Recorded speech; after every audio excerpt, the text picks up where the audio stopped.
aula de tributação. Eu fiz os papéis, eu vou deixar ali em cima, se vocês quiserem pegar o final. Porque na verdade a bitributação são, nós estamos em 2024, são 30 anos de história da bitributação. Mas eu acho que eu vou conseguir mais ou menos tentar resumir o máximo possível. E tem os tópicos para vocês levarem para casa, até surgir novas dúvidas, vocês perguntarem depois. Então vamos do começo. O que é a bitributação? O nome já dá a entender, né? Na verdade seria bis in idem, o nome técnico, mas bitributação, vocês foram tributados sob a mesma renda 2 vezes.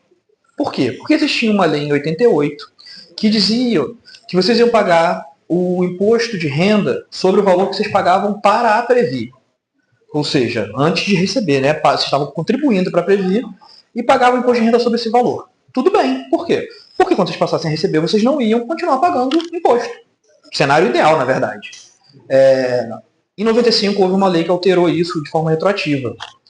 E acaba que não só vocês da Previ Banerj, mas todo mundo de complementação privada ficou nesse buraco. Por quê? Porque vocês pagaram sobre o valor da Previ e passaram a pagar sobre a complementação. Então a bitributação é isso. Vocês pagaram 2 vezes sobre a mesma renda. Essa é a ideia.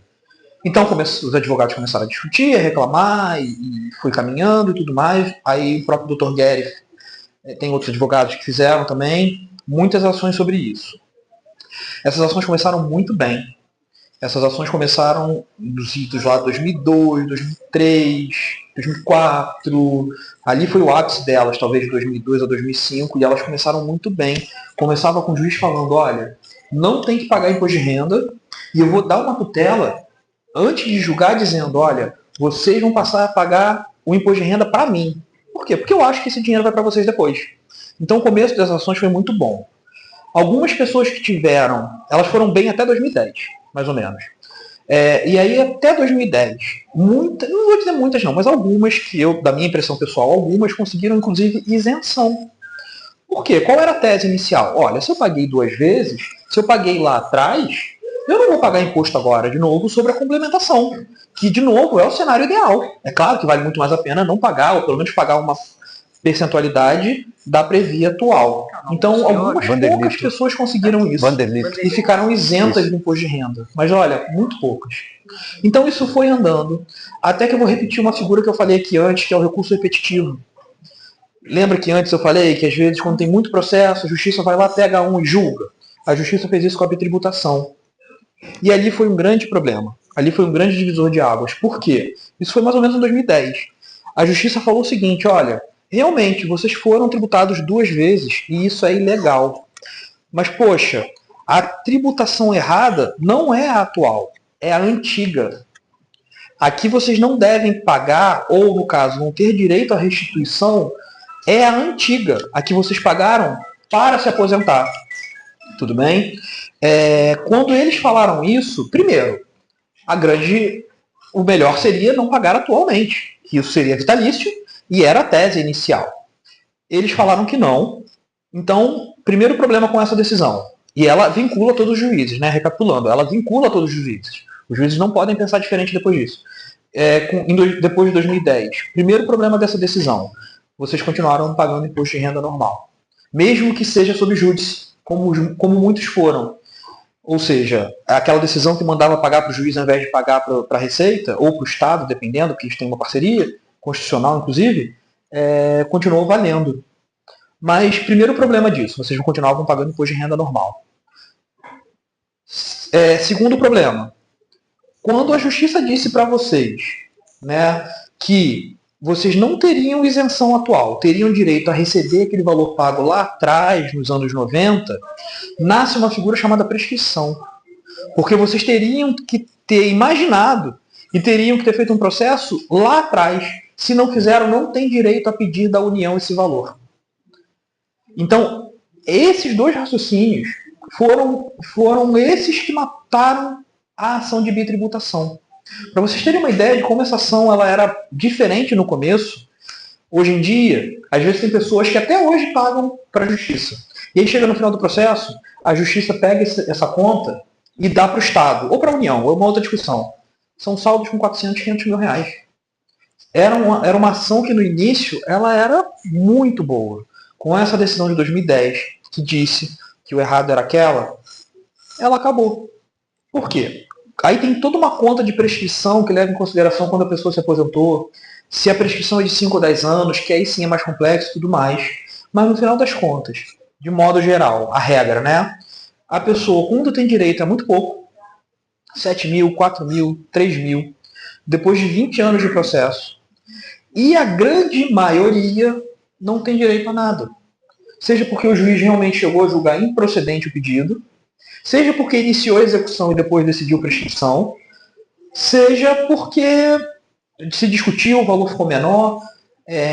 Então, e aí o que acontece quando se perde? Né?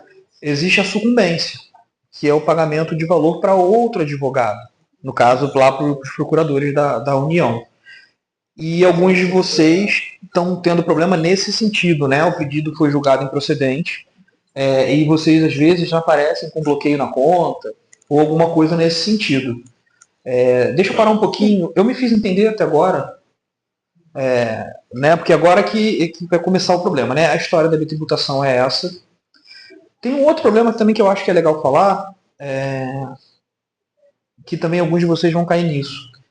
Lá no Rio, que é onde as ações foram distribuídas de modo geral, às vezes a Justiça Federal jogava para a Justiça do Estado. E a Justiça do Estado entendia que, como vocês fizeram um contratão, não tinha que se falar em bitributação porque era uma nova relação.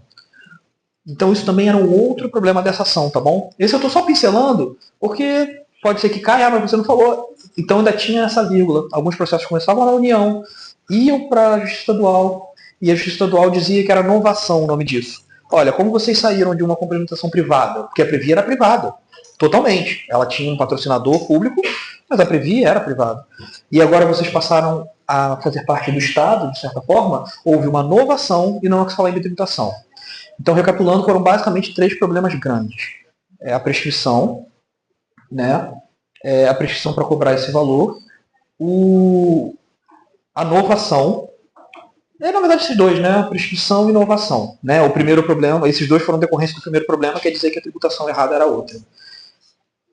Tudo bem, Armando. Então, eu tive no processo procedente ou improcedente, cada caso é um caso. Quando é procedente, sai através de precatório, de RPV.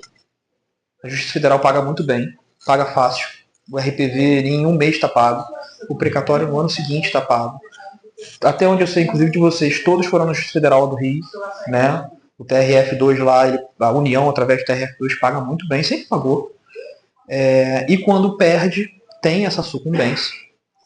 Não há que se falar em gratuidade de justiça, porque não se pedia na época. Não era comum, nem o próprio Dr. Guerri pedia lá no escritório. Eu acho que o advogado de vocês também não pediu. E na maioria das vezes acontece sim essa condenação de sucumbência. Quando chega nesse ponto, o que a gente consegue fazer muitas vezes é discutir o valor, se o valor está correto ou não. Se cair em conta, salário, essas coisas, a gente consegue pedir para desbloquear. E aí pode parcelar, se for o caso, se o valor estiver certo.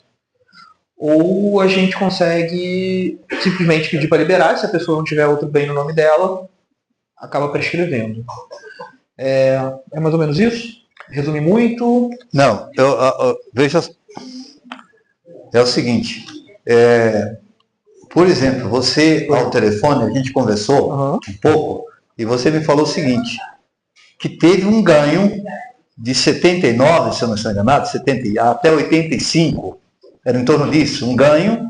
89. 89 até janeiro de 89 a 95, que foi o período que essa lei anterior vigiu. Sim. Perfeito. Que as pessoas que estavam no processo ganharam, tiveram esse direito, esse ganho aí, de 89 até 95. 6 anos, digamos assim.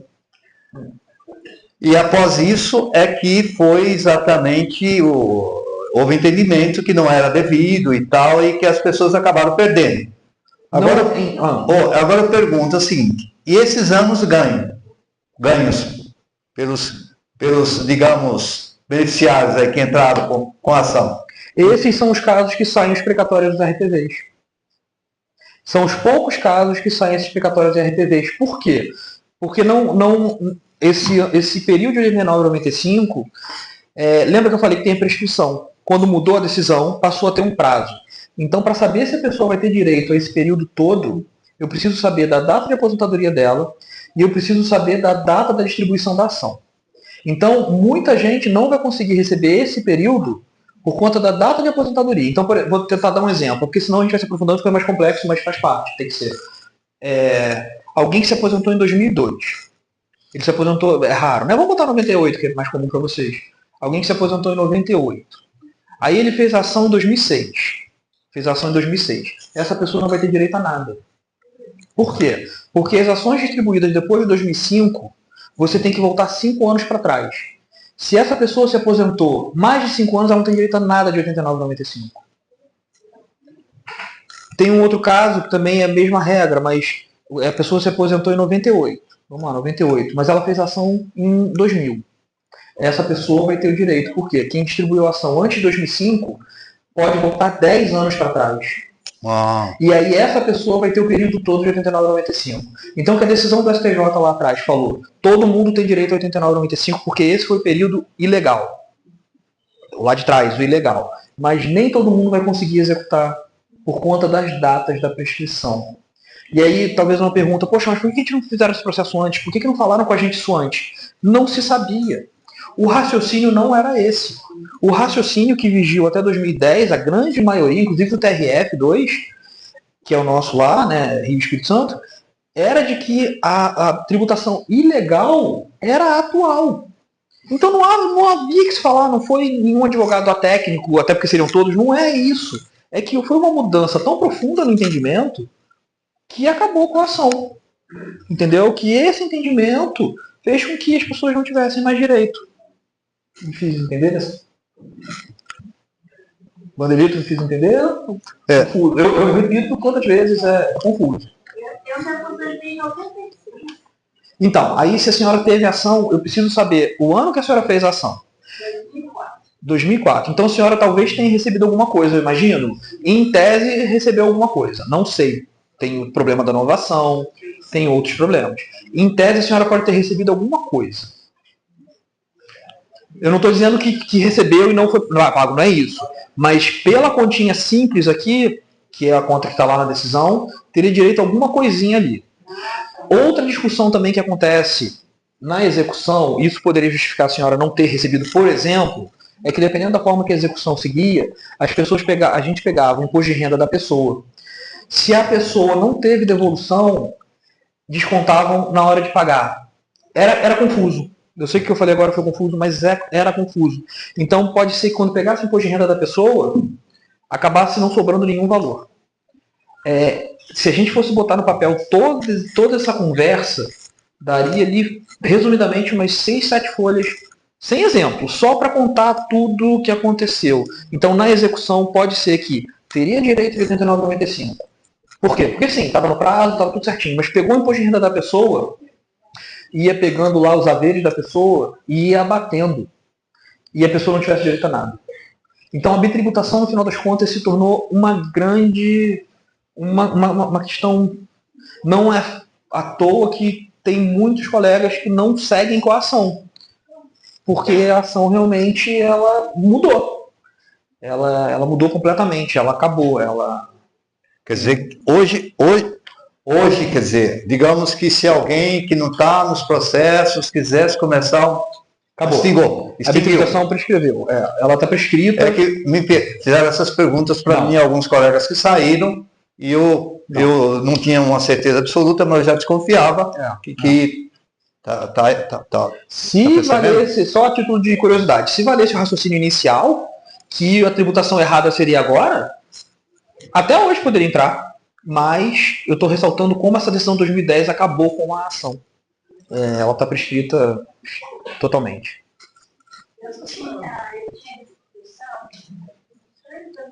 Uhum. Eu não recebi até hoje. Eu fui na Receita e eles disseram, se a senhora cancelou o processo,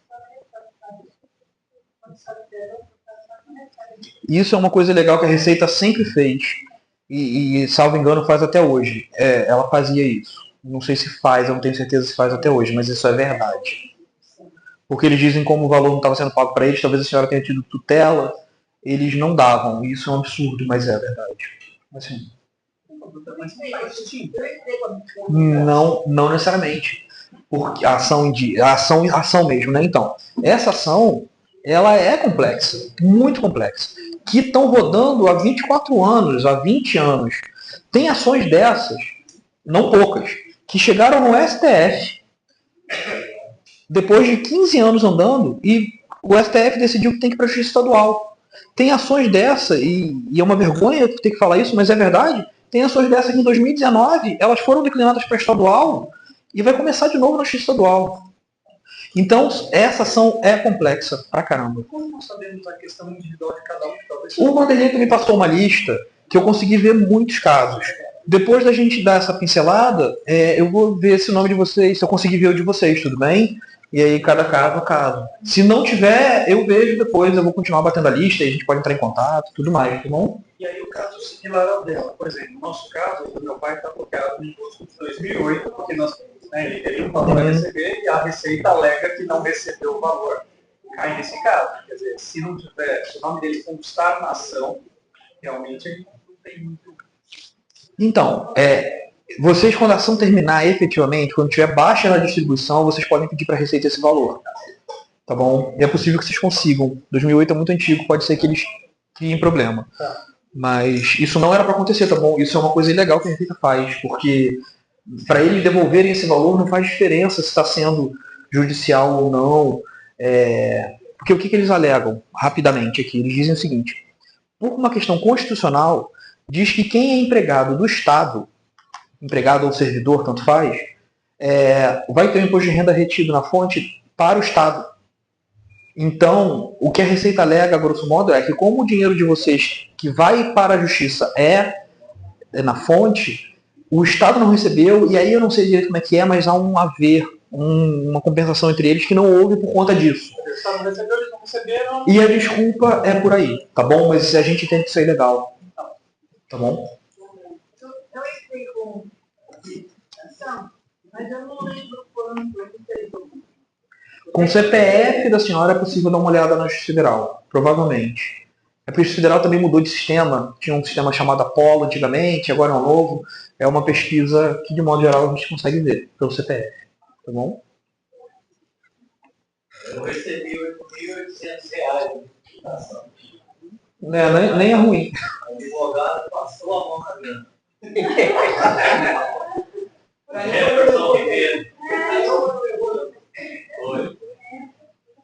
Eu sinto. Passou a mão na grana. Era safado. Mais 5 pessoas na nossa lista também estavam tinham direito de receber a correção. Entendi. Tudo que eu tive pagando 100 de renda aí. Veja só, queria perguntar, inclusive eu falei isso ao doutor Armando ao telefone, gente, como a gente poderia, porque é o seguinte, não dá para a gente tirar o processo do Jefferson, é isso, doutor Armando? Como é que estaria? Dá. Isso. Eu vou ressaltar isso. O advogado sempre trabalha para vocês. O poder que o advogado tem é de vocês. Então vocês tiram a qualquer momento. Então, tecnicamente, dá. A questão do caso a caso é porque são processos tão antigos que, dependendo da fase que eles estejam, acaba tumultuando mais. Eu não estou nem falando de honorários em si. Eu estou falando de tumulto. Então, acho que para vocês, dependendo, é mais válido acompanhar o processo, né? Tem a lista lá e tudo mais. Acompanhar e tentar contingenciar. Por exemplo, sair uma condenação, ou vai sair um precatório. Olha, o número do precatório é esse aqui. Contingenciar, ter um auxiliar acompanhando, a efetivamente trocar de procuração, porque eu acho que isso vai trazer uma celeuma maior. E eu acho que todo mundo quer terminar esse processo. Como eu falei, esse processo deixou de ser uma coisa... Se soubesse, ninguém tinha feito, que em 2010 ia haver essa decisão do STJ. Então eu acho que, no caso, ao invés de realmente efetivamente trocar de advogado, né, isso talvez seja melhor uma contingenciação, acompanhando. Eu sei. Gente, o ano passado eu tinha uma agenda com o Dr. Gerson. Eu estive no Rio. Eles mudaram meu horário, sabendo que eu ia viajar. Mudaram meu horário, eu não pude estar com eles. Veja. Ou seja, eu tinha combinado 2 horas da tarde, que era após o almoço, almocei com o pessoal da Fabanege, lá no Rio, e era encontro às 14 horas. De repente, recebi uma ligação no celular, ele não vai poder atender por isso, não sei o que e tal. Meu voo era 3 e pouco da tarde, gente. Simplesmente. Ou seja, o encontro foi abortado por eles lá, de última hora. E eu estava com muita coisa na cabeça, ali anotado, eu levei uma folha de questionamentos lá, inclusive, tá? Então, vocês têm uma ideia. Até eu fui sacaneado, que não sou parte do processo. E fui sacaneado por eles também, entendeu? Infelizmente, tá? Como não era a Banerj, não é a responsável, digamos assim, porque é processo individual, não é um coletivo que nós entramos, então a gente estava fazendo um trabalho com os associados. O objetivo era informar os associados como é que estava isso. Foi quando eu comecei, de fato, a ter acesso à bitributação. Porque eu via muitos queixumes com razão dos colegas. Olha, estamos abandonados. E eu comecei a perceber que, de fato, a associação em São Paulo não tinha partido na coisa, não tinha participação na coisa. Né? A começar que foi a Fabanege que trouxe o Dr. Jefferson para São Paulo. Começou de lá, da Fabanege. Tá? E eu cobrei de João Maria isso aí, que é o presidente da Fabanege. Eu falei, João, você tem que dar uma força para a gente aí nesse sentido, ver o que é que interfere lá. Mas parece que o Dr. Jefferson, que é uma pessoa jovem ainda, né? Parece que não é uma pessoa velha, né? Eu não conheço pessoalmente, eu sei muito de nome, né? O Dr. Guerra é conhecido. Não, mas ele parece que tem, exagerando, 60 anos. Que para nós é jovem. Essa é a verdade. É uma pessoa jovem ainda. Tá, então. Então é isso. Pelo menos a foto dele, se for atualizada no celular que eu tenho, do escritório, não é uma pessoa, é uma pessoa que eu acho que talvez nem tenha 60 anos ainda. Tá? Olha só, gente, o mês passado eu conversei com outro advogado dele, que é um cara que tem até um sobrenome famoso, André Verne. Eu perguntei se ele era parente de Júlio Verne, até brinquei no telefone. E como eu já li alguns livros de Júlio Verne, eu acho que ele não lê.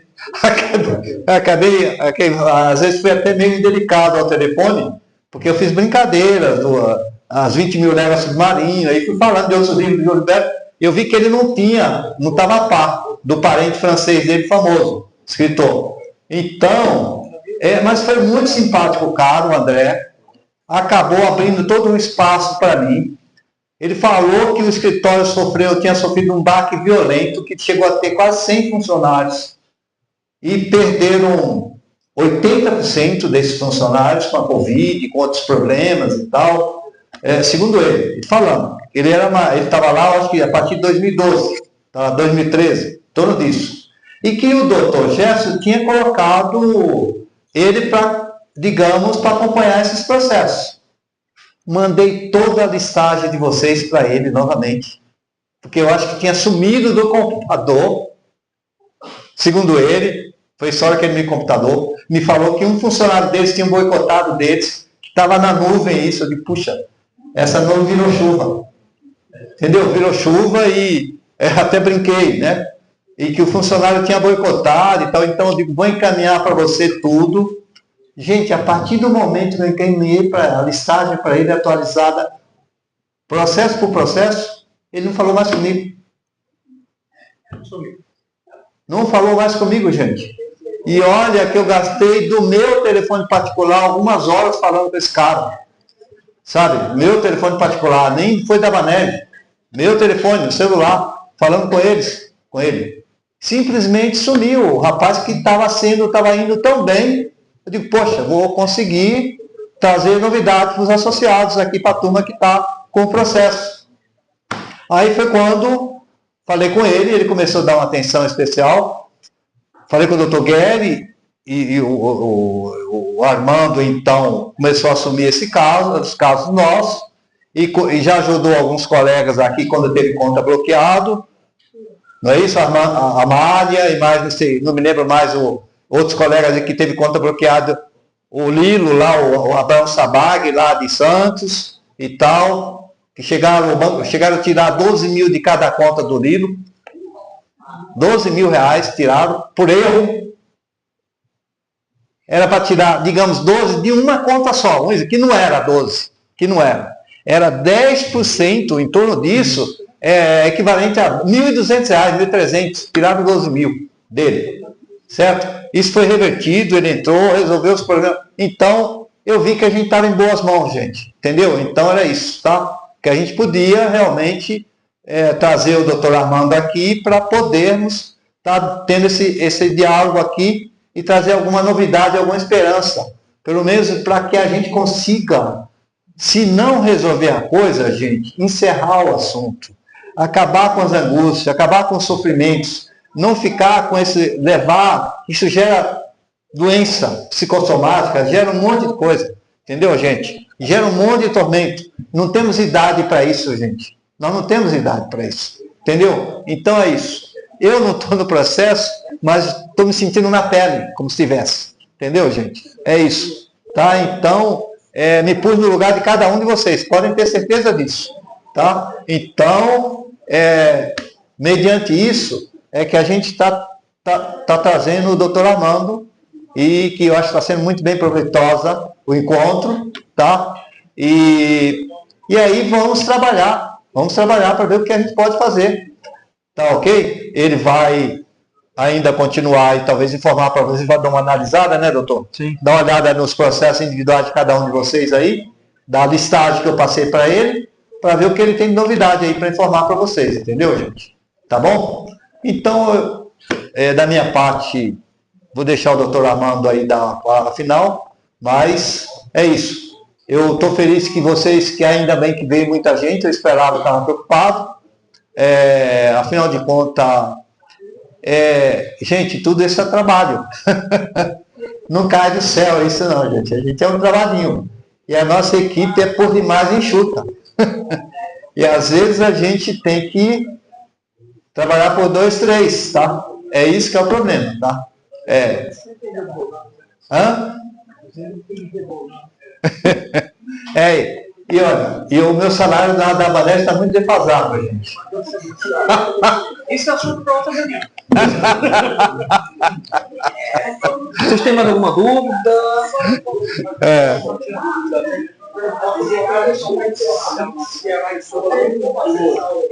Vou voltar. Eu acho que tá. Vê aí vê com ele aí, vê aí. Entrou. O sindicato ele tem essa prerrogativa e acho que é uma coisa muito boa, opinião, né? O sindicato ele substitui. Isso para o direito tem uma diferença muito grande. Ele não só representa, ele substitui toda a categoria. Então, mesmo quem nunca nem soube que isso existiu, pode fazer a ação. Porque o sindicato, quando entrou com a ação lá em 2005, ele estava falando em nome de toda a categoria. Então, quer dizer, do nada, ele pode estar dando entrada. Quando eu falo que ele representou todo mundo lá atrás, na ação principal. A ação individual aí sim é uma procuração para cada um. É nesse sentido? Pergunta, desculpa. No caso, se ele quiser entrar individual, ele pode. Ele quem? O sindicato? Não, meu pai. Pode. Ou não, já está no sindicato. Não. O que eu costumo dizer é o seguinte: se a pessoa não passou procuração depois de 2019, se a pessoa não passou procuração depois de 2019, ela pode fazer. Legal. Mas é uma informação que vocês têm. Sim. Entendeu? Não passou procuração para ninguém sobre isso depois de 2019, pode fazer. Por quê? Porque em 2005 o sindicato representava vocês, então todo mundo, querendo ou não, fazia parte, e a partir de 2019 precisava da procuração para fazer uma ação individual, mesmo para o sindicato. Então, no final do frigir dos ovos, talvez, se não passou procuração para ninguém depois de 2019, tem direito. Tá bom? Sobre a tributação, deixa eu só perguntar aqui, gente. É o seguinte. Como é que fica, doutor, aí a questão, por exemplo, alguns associados que estão nesse processo teve os descontos da sucumbência, né? Vão acontecer novos descontos? Parou por aí? Como é que fica? Como é que está essa situação? Me permita falar duas coisas. Eu vou falar primeiro uma outra, que tem a ver com o imposto de renda de vocês. O colega de vocês falou que chegou a pagar imposto de renda sobre esse valor. Cada caso é um caso, tá bom? Então a gente está falando aqui de... Mas olha, a princípio esse valor não é tributável. Mesmo, independente se recebeu o valor de tudo o que aconteceu. Pense comigo, vocês estão recebendo a devolução de um valor de imposto de renda que pagou atrasado. Não é tributável. Então eu estou fazendo só esse parênteses para vocês ficarem de olho. Próximos precatórios, RPVs que vocês receberem, quando for fazer o imposto de renda, tomem cuidado, porque tem vários campos. A gente sugere botar isento no tributável, a gente não faz imposto de renda, então a gente é advogado, contador, ele sabe melhor. Mas eu posso te afirmar, não é tributável. Se vocês receberem precatório, RPV, na conta de vocês sobre isso, vocês têm que declarar, porque tem que declarar. Mas eu vou repetir de propósito. Pensem comigo, vocês estão recebendo um imposto que vocês pagaram indevido. Não faz sentido vocês serem tributados. Isso não é uma renda nova. Isso é uma devolução. E já vou me permitir seguir. Rosinha é um raciocínio muito parecido. Então, se der tudo certo, vocês daqui a pouco receberem a Rosinha não é tributável. O raciocínio é parecido, só que ao invés do ressarcimento de imposto de renda, é um ressarcimento do dano moral sofrido. Então, tanto a bitributação, quando dá certo, quanto a Rosinha não são tributáveis, porque não é renda, é devolução. Tudo bem? Desculpa. Com relação se vai haver ou não novos bloqueios. O que eu posso afirmar perdeu, vai ter sucumbência como regra. Como regra. Não necessariamente. Cada caso é um caso. Às vezes o juiz federal simplesmente mandava declinar e o processo era arquivado. Mas se a procuradoria iniciar a execução e vocês não forem informados, tem que pagar esse valor, ou mesmo sendo informados optarem por não, vai haver novos bloqueios.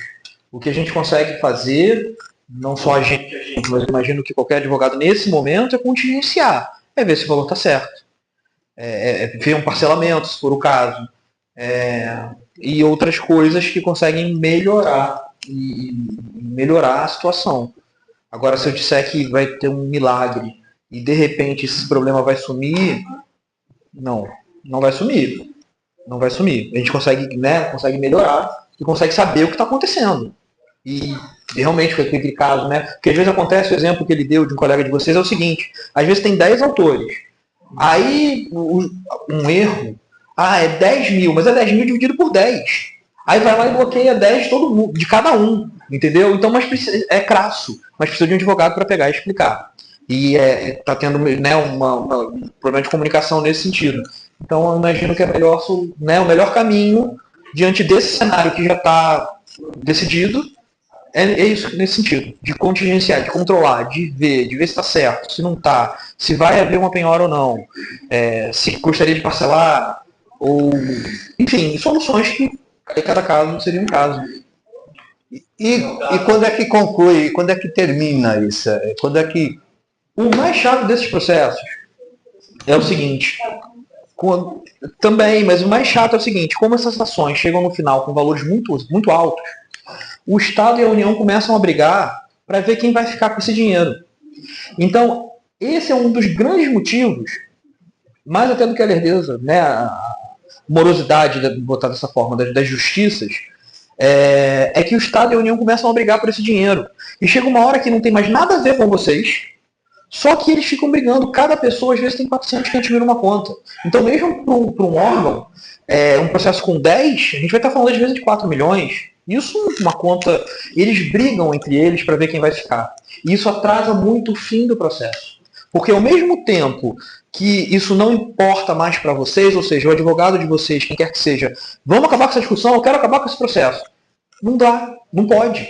Entendeu? Então isso foi mais uma consequência negativa desse processo que, sinceramente, ninguém esperava. Nós lá no escritório tivemos, o doutor ganhou vários, o doutor ajudou a criar essas teses lá nos anos 90. Então, mas assim, por isso que talvez eles demorem mais do que o normal. Porque mesmo quando acaba para vocês, eles continuam brigando para ver com quem vai ficar com o dinheiro que estava sendo depositado em juízo. Tá bom? Desculpa, o senhor de boné, o senhor tá... Pois não. Eu tenho acesso à rescisão? Tem. Os processos são públicos. Sim, tem. Balcão virtual. É possível. O que é mais chato é que a Justiça Federal do Rio mudou de sistema de anos para cá. Então eles começaram um sistema, estão em outro, então às vezes fica chato de procurar. Chato no sentido de...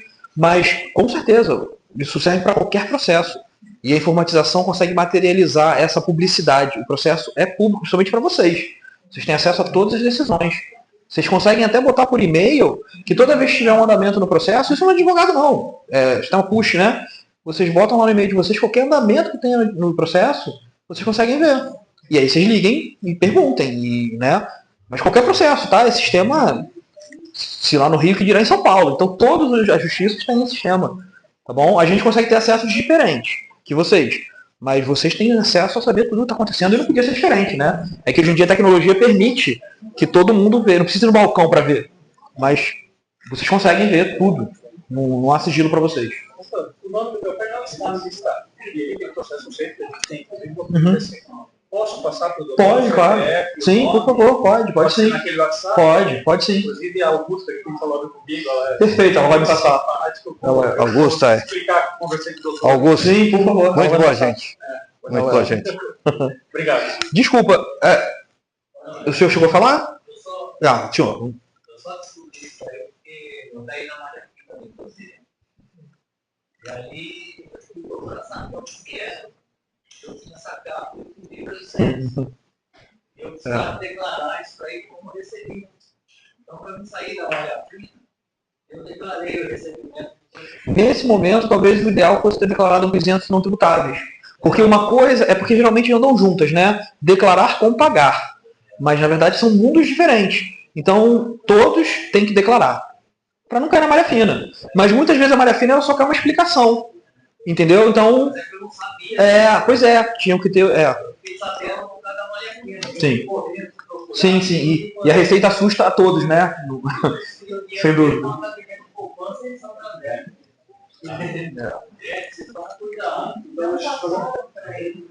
Eu entendi. Deixa eu fazer uma pergunta então. Certeza que não vai entrar. Porque na relação. Caso aí com ele, caso, e certeza que ele não trouxe. A Rosinha que o senhor fala. E ele nasceu em 1955, você pode ter estudo de 4. Tudo bem. Pode entrar, não sei como é que seria isso na prática. Com ele, que passou por isso. Sobre o que você está falando? Ele está perguntando como é que seria na prática. Me corrija se eu estiver errado. Como é que vai ser na prática essa questão da Rosinha? O que eu... Olha só, o que eu coloquei aqui à disposição da Abanese é para, digamos assim, a gente concentrar as procurações e tal, para encaminhar, a gente vê detalhes, a Frank levantaria levantaria tudo que precisa para passar para vocês, e vocês preencherem a procuração, para a gente encaminhar um lote para o doutor, de uma vez só, para que ele possa fazer um trabalho, e fazer um trabalho, entendeu? É isso que a associação se propõe. Para isso a gente está aí, para dar esse apoio, entendeu? É isso. Sim, como fizemos em 2019, que foi para o sindicato da outra vez, tá? Foram, acho que 34 nomes, eu não sei, não me lembro agora, que foi lá naquela época, lá para os advogados que cuidam do sindicato lá, que cuidam desse processo junto ao sindicato, tá? E que alguns colegas receberam, mas infelizmente outros estão sendo arquivados pelas razões que o doutor já mostrou para vocês aí. Mas no caso, se eu chegar lá e ele não tiver a notificação, não tem como ele segmentar isso só para... Não vamos. Tipo, como eu falei, né? As coisas vão mudando. A justiça hoje em dia já aceita... Primeiro, a gente ainda consegue algumas. A gente tem